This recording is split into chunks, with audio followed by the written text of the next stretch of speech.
In vabim še zadnjega, dr. Jureta Ramšaka, da predstavi svojo disertacijo z naslovom Oporečništvo v samoupravnem socializmu, vsebina in položaj družbene kritike v Sloveniji v 70-ih letih, ki je zagovarjal na Fakulteti za humanistične študije v Kopru. Pozdravljeni, tudi jaz ne bom ponavljal svojega dolgega naziva svoje doktorske disertacije in bom začel takoj z raziskovalnim problemom in hipotezo oziroma hipotez se jim bom izognil, ker jih je več in bi trajalo nekaj časa. Torej, moja doktorska disertacija se je ukvarjala z vsemi oblikami in stopnjami nasprotovanja ključnim premisam uradne komunistične ideologije in nasplošno uveljavljenim purističnim stališčem v času poznega socializma oziroma natančneje med letoma 1972 in 1980. Ta čas se ponavadi v slovenskem zgodovinopisju omenja kot čas politične zaostritve, celo neostalinizma, kar pa je seveda treba imati precej z rezervo in problematizirati te označbe, kar sem potem tudi tekom dizertacije nekako deloma uspel storiti. Torej, če na začetku omenim nekaj ključnih determinant nasplošno polemike družbene v jugoslovanskem socializmu, poznem jugoslovanskem socializmu, gre tukaj za več elementov, ki jih pač ne morem natančno naštevati vseh po vrsti. Bistveno je jugoslovanska pot, samostojna pot v socializem, torej kot pravijo tuji avtori, Tito je bil sam največji disident in v tem primeru torej težko sploh govorimo v jugoslovanskem sistemu kot o disidentstvu. Zahodni sociologi in sociologi njega celo omenjajo kot model nedisidentstva. Jugoslovanski primer, torej imamo zares opravka z zelo redkimi posamezniki, ki so nekako delovali, ki bi jih lahko usporejali z njihovimi vzhodnoevropskimi kolegi. Torej, ko govorimo o gabaritih družbene kritike v Jugoslaviji, moramo najprej imeti v mislih Kardelija, ki je trdno povezal vsebino družbene kritike z njenim političnim pomenom. Torej, po Kardeliju ta ne sme biti nikakor neločena, filisterstvo čistih rok po Kardeliju ne pride v poštev in dejansko družbeni kritik, Kardel pravi, da ne more prevzeti vseh odgovornosti za svojo kritiko, mora pa vsekakor biti izhodišče njegove kritike socialistično. V 70-ih letih tako v vzhodnji Evropi, s časom tudi v Jugoslaviji, postane pomembno vprašanje človekovih pravic, tudi na tem področju seveda obstajajo omejitve, demokratične norme morajo biti v skladu z jugoslovansko uradno ideologijo, morajo predstavljati mejo delovanja v socializmu, ne pa proti socializmu. V tem času, v 70-ih letih, namreč imamo tudi, pride tudi do nove zakonodaje, imamo nov kazenski zakonik in predvsem s členoma, člena iz tega zakona sta predvsem, ki sta se vplivala na položaj družbene kritike in družbenih kritikov, sta bila o členu sovražni propagandi in v hujših primerih tudi člen o državni celovitosti. Potem tudi zakon o preprečevanju svobode tiska, ki so ga uporabljali v primeru manjših kršitev. Torej, svojo doktorsko disertacijo sem razdelil po več sklopih, korpusih družbene kritike, začenjam z kulturniško kritiko, lahko seveda po posameznih sklopih omenim samo ključne nekatere ključne premise, ne morem razlagati celotne vsebine. Torej, če začnem s kulturniško kritiko, gre za skupino okrog Tarasa Krmavnerja, Dušana Pirjevca, Marjana Krambergerja in še nekaterih drugih izpostavljenih posameznikov, ki jih je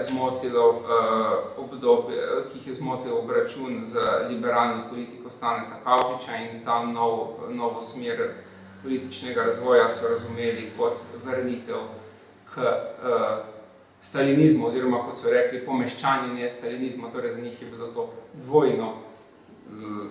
dvojna škoda je bila narejena. Po eni strani z omejevanjem avtonomije družbenih podsistemov, zlasti kulturnega in znanstvenega ustvarjanja, na drugi strani pa z etabliranjem meščanskih norm, ki so nekako že prevevale to družbo poznega socializma. Morda najbolj značilna in najbolj izstopajoča znotraj korpusa kulturniške kritike je bila kritika tako imenovanega humanističnega nacionalizma, torej zlasti Taras Krmavner in Dušan Pirjevec sta trdila, da je nacionalizem v Sloveniji tedanjih v rokah stare, konzervativne, levičarske, intelektualne elite in zato sta se oprla proti tem, kot se reče, ki imajo v zakupu slovenstvo. Tukaj pride do nekaterih za tisti čas precej nenavadnih idej, naprimer pri Dušanu Pirjevcu, ki začne govoriti o ločitvi narodnega in narodnega in nekako govori, da bi se mogli Slovenci kot etnija, torej brez vseh teh ideoloških okraskov, ki delajo potem narod, priključiti oziroma vključiti v evropske in svetovne tokove. Tu je šlo za povzemanje teorije tedaj znanega francoskega teoretika Servan Schreiberja in Pirjevec je to seveda za svojo retorično spretnostjo izpeljal v nek politični program, ki pa ni doživel potem niti ne velike obravnave. Če nadaljujem z naslednjim korpusom družbene kritike, gre za skupino sociologov, zbrano predvsem na Fakulteti za sociologijo, politične vede in novinarstvo, tako imenovanem Rdečem elemenatu. V tej skupini je izstopal kot prvo Veljko Rus, ki je govoril ravno v času, torej nekje 71-72, ravno v času, ko je samo upravljanje začelo pridobivati integralno vlogo, ko je bilo zapisano tudi v ustavo kot nek sistem urejanja celotnega družbene sfere. Torej, v tem času je Rus začel govoriti o omejitvah samoupravljanja, o tem, da neposredna demokracija dejansko ne mora uspeti, da je treba kombinirati participativno in reprezentativno demokracijo in da z tem samoupravnim mitom prihaja le do decentralizacije in na koncu do izgubljanja odgovornosti. Zastavil je zanimivo tezo, da ko bo dejansko enkrat odmrla ta generacija revolucionarna, ki ima še neko visoko moralo, takrat se bo sistem zrušil, ker pač ni poskrbel za nek sistem izbora kadrov, preverjanja in tako naprej. Potem druge ideje sociologov so šle v smer vzpostavitve funkcionalnega pluralizma, torej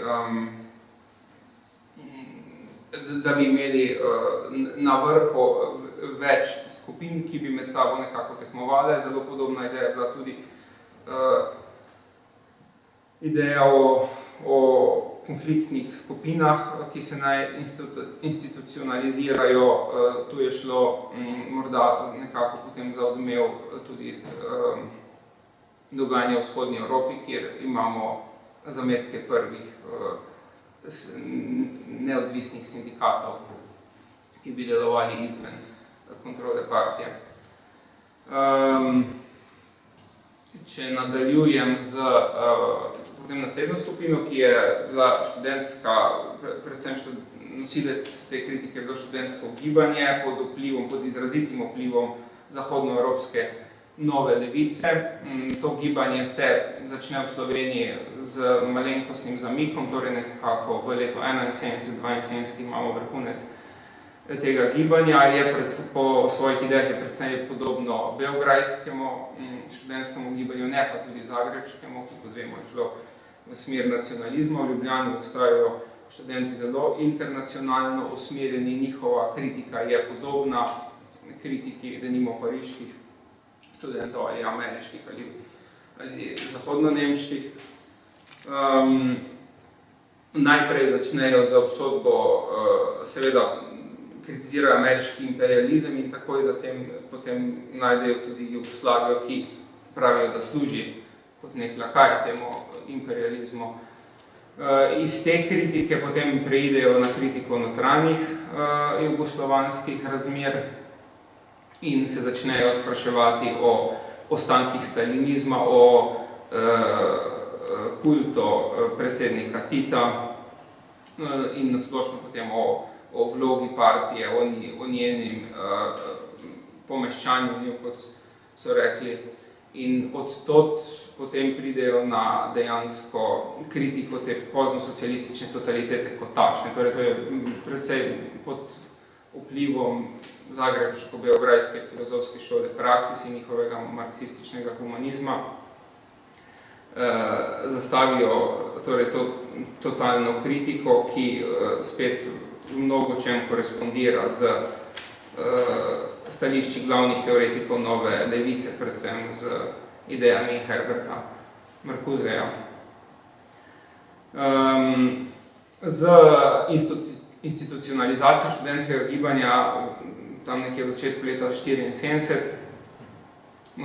ta kritika potem precej upade in se nekako zopet zgodi v konec 70-ih let, ko takrat že nova skupina, predvsem Razko Močnik, Slavoj Žižek in še nekateri začne z kritiko usmerjenega izobraževanja, ki ga zopet kritizira iz razrednih pozicij.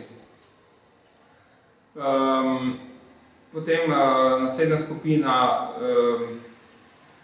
se morda najbolj zoperstavi temu sistemu obstoječemu in bi jo lahko pogojno imenovali tudi opozicija.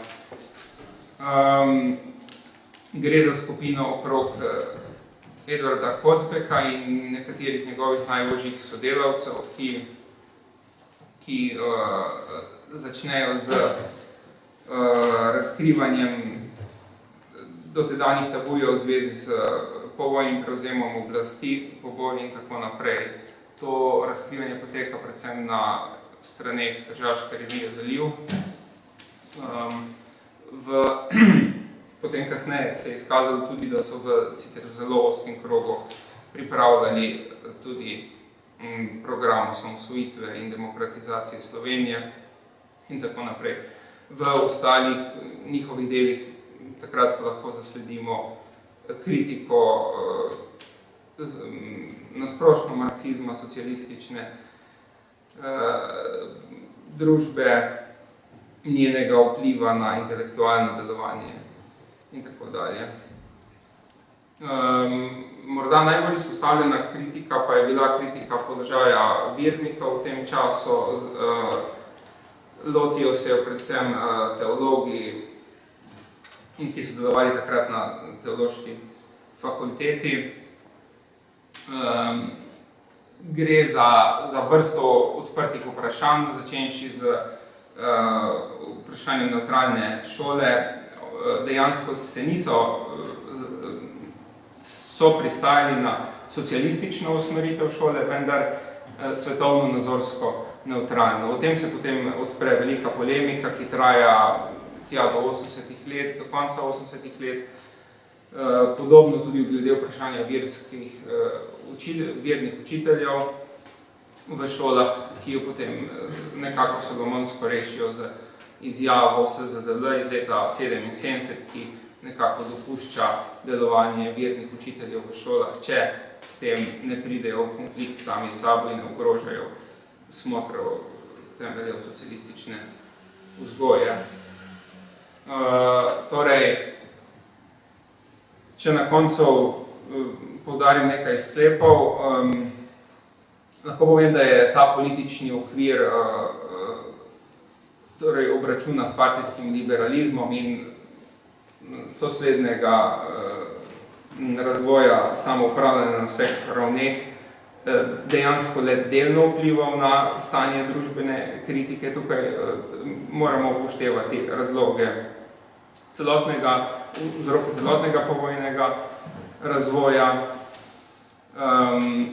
in družbena kritika se tedaj še ni lotevala toliko aktualnih vprašanj, temveč je posegala v preteklost in je le deloma, recimo v primeru študentov, se lotevala dejansko zelo aktualnih vprašanj. To je značilnost pravzaprav tudi vzhodnoevropske družbene kritike v njenih uvodnih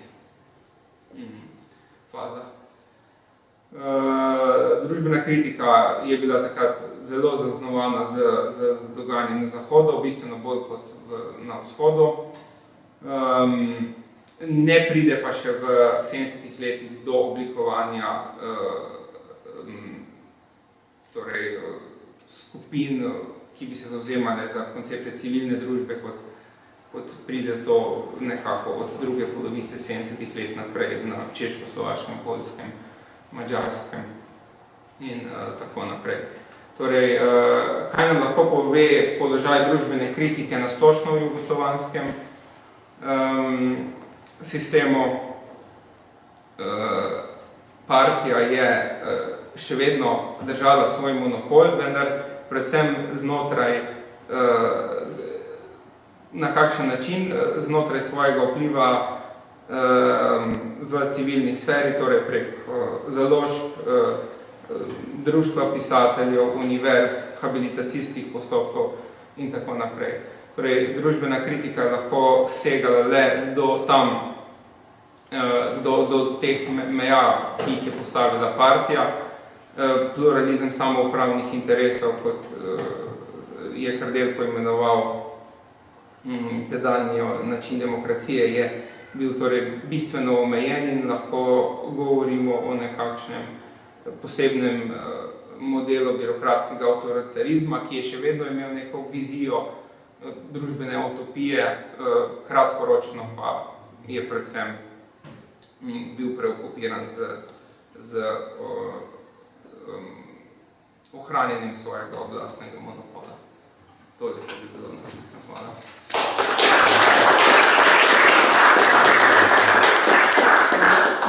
Hvala tudi tebi in vsem vam.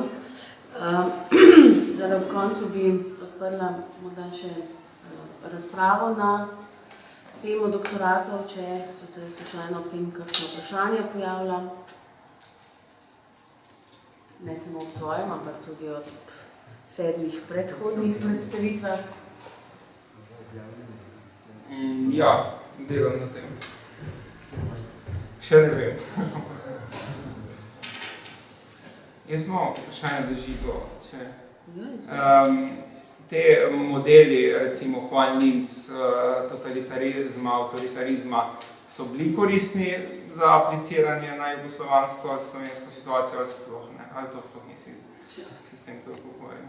Literature na to temo in modelov je toliko, da... Ja, ampak ti glavni, recimo. Jaz sem obral neko srednjo pot in sem s kombinacijo različnih virov nekako sestavil svoje pojmovanje totalitarnosti oziroma avtoritarnosti določenega režima. Ni bil to zdaj glaven predmet moje disertacije. To je bilo samo uvodno, pač in tako naprej. Sem se pa poskušal izogniti nekim dokončnim sodbam in ta vprašanja puščam interpretacije.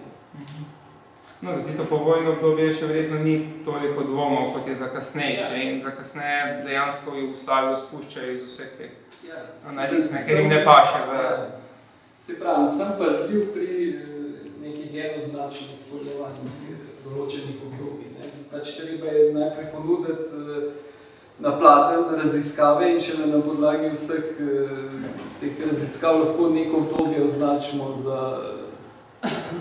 za totalitarno ali ne. To zahteva kar poglobljeno delo. To, pač analiza sodnih procesov je samo prispevek k temu.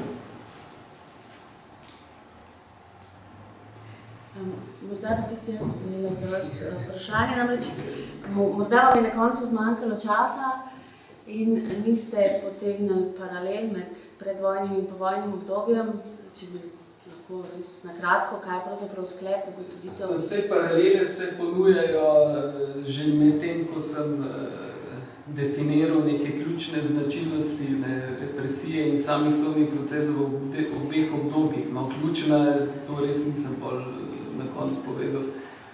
Ključna je pa sigurno ta, da je v povojnem obdobju bilo več prostora za politizacijo, več prostora za kontaminacijo represivnega aparata v namene obračunavanja z nasprotniki. In to dokazujejo že samo vsebina dokumentov, retorika, ki jo najdemo v časopisnem gradivu.